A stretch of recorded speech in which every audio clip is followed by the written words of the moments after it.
Hi Aries, this is Jav. Welcome po sa ating channel. By the way, Aries, this is your first half of the month of November, ngayong November 1 to 15, 2025. Gamitin ang reading na ito bilang gabay lamang. Kung naka-resonate kayo, comment down. Tandaan, Aries, ito ay general reading. Kunin nyo lang po kung ano ang naka-resonate sa iyo. This is for you, Aries.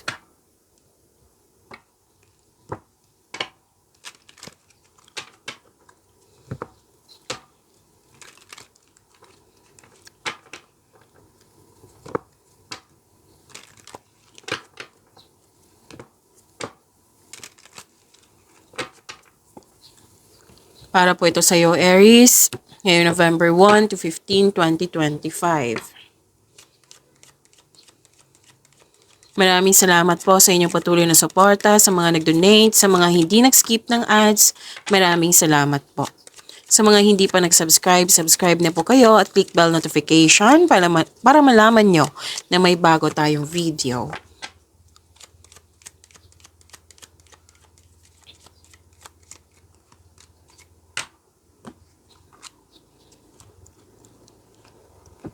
Ang ganda. Love is blooming. Romance, attraction, affection. Nagkaroon ng time sa sarili. Oo, Aries. May nakita kong travel dito. Pwede din na may iniisip ka or connection sa malayong lugar. At may travel, may new journey, adventure, or bakasyon. Or bibigyan mo na ng aksyon yung matagal mo ng plano. May nakita rin ako dito nakakapasok lang sa relasyon, sa connection, sa trabaho, sa mga ginagawa. Kakasimula po. At nakita ko rin dito may nagkasundo. Deal, promises, commitment, agreement. Pwede din signing of contract to. Or di kaya nag-uusap regarding sa marriage contract. May nakita rin ako dito na engagement, kasal, proposal. So, claim niyo po. Ang ganda, Aries.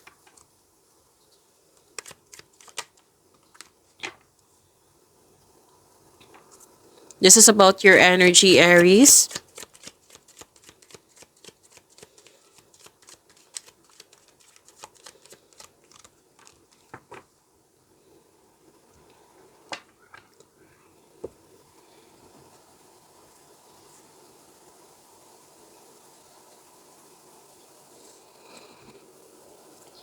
Para sa mga bago dito, kung may napansin kayo na repeating message, yan po yung pinupush ng card sa inyo. Like for example, nanood kayo sa inyong monthly kabay tarot reading, first half of the month, dito, first half of the month, weekly, daily, at may napansin kayo na repeating message, yan po yung pinupush ng card sa inyo na kailangan nyo bigyan ng atensyon, solusyon, at aksyon kung maaari po.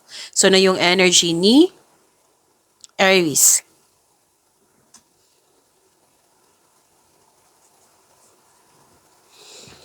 Sabi ng iyong card, magaling kayo sa mga ginagawa nyo. Magaling kayo na leader, magaling kayo sa mga ginagawa nyo. Pwede din may leadership role na ibinigay sa iyo. Kasi may nakita kong offer din dito na nag-clarify.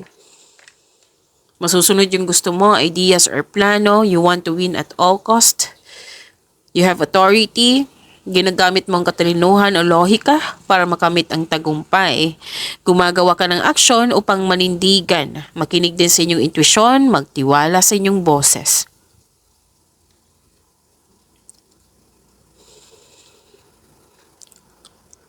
Nagbibigay ka ng mahabang pasensya, gumagawa ka ng lohikal na aksyon para masunod yung layunin mo sa buhay.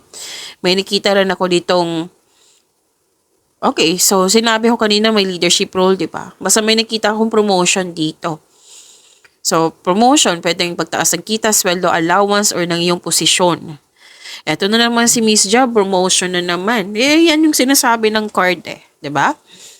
Pwede din na kung, let's say, retired na kayo, wala kayong trabaho, like for example, anak mo, apo mo, pamangkin mo, na nakamit niya yung tagumpay, promotion, o kasama ka kasama ka sa tagumpay niya. Okay? Kasama ka, isa ka sa natuwa, kasama ka sa tagumpay niya. Pwede din. And ginagalang ka at kinikilala ka ng mga tao dyan dahil malaki, marami ka nang napatunayan, malaki ang iyong kontribusyon. Oo, kung may legal concern ka, may nasa daan na ang mabuting balita regarding sa legal concern mo, kung meron po.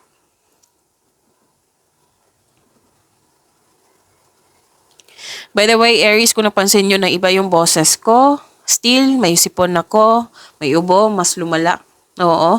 So, baka napansin nyo na may parang kumakain ako. Kumakain po ako ng Strepsils kasi kailangan po. Kasi nahihirapan pa rin ako magsalita. Okay, so mag-focus kayo sa mensahe para may makuha kayong gabay.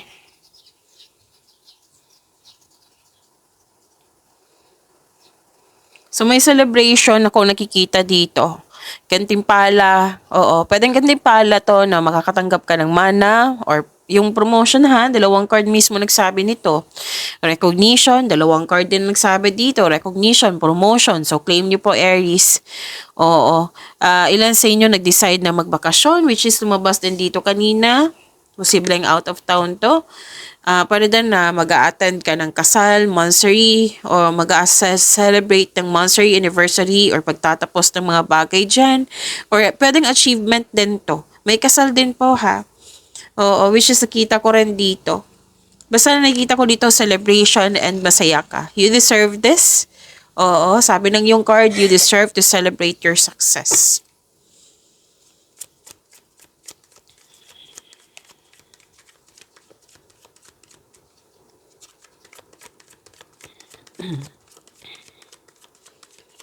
Career and money ni Aries ngayong November 1 to 15, 2025.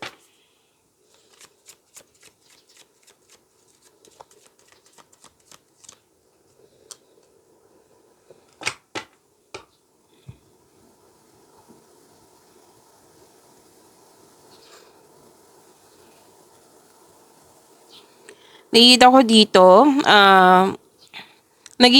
okay, magkakaroon ng growth kasi mahaba ang pasensya mo. So, sa mga naiinip dyan, habaan niyo po yung pasensya niyo. Okay? Oo. So, ang ilan dito, parating pa or nangyari na. Oo. Parating na or nangyari na yung harvest. May magaganap na harvest po.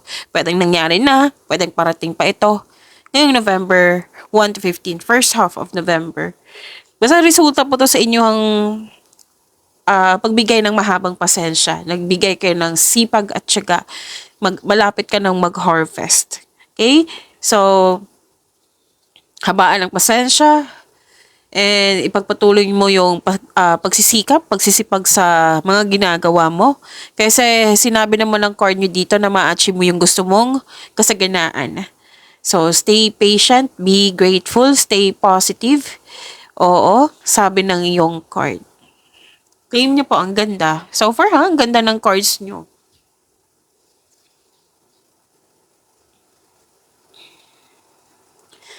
Okay, humingi kayo ng tulong mula sa inyong trustworthy co-worker or taong same kayo ng business industry at saka na makagawa ka ng diskarte sa inyong kaperahan at layunin. Kasi nakikita ko dito na nagpasya ka, ang ilan sa inyo gumagawa pa ng desisyon. Ang ilan din sa inyo nagpasya na, naging honest sa inyong sarili.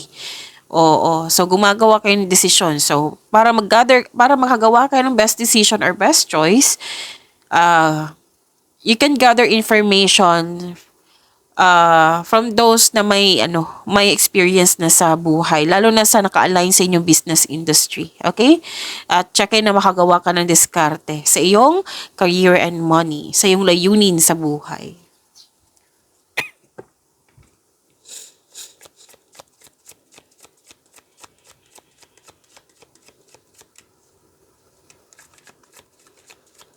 Love life, self-love, partnership, and romance ni Aries ngayong November 1 to 15, 2025.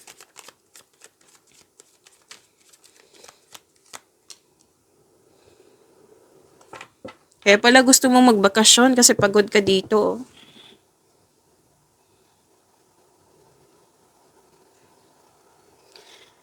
Nakikita ko dito, nagkaroon po ng...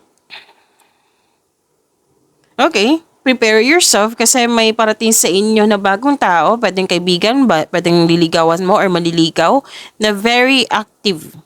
Kumbaga, aggressive, active, excuse me, very active kang suyuin. Very active talaga. Aggressive, makulit. Yan yung nakikita ko. And wag po daw kayo magmadali para magkaroon ng relasyon. Kumbaga, enjoy nyo po yung getting to know each other stage nyo. Oo, wag kayo magmadali kasi at the end of the day, mapapressure kayo niyan. Oo, so enjoy nyo po one step at a time yan. Maaring matagpuan mo siya while traveling. Okay? Sa buhay mag-asawa sa mga marelasyon, yun nga, yung sinabi ko kanina sa inyo na gusto nyo magbakasyon, magpahinga. Most likely, pahinga to. Mukhang napagod kayo. Oo.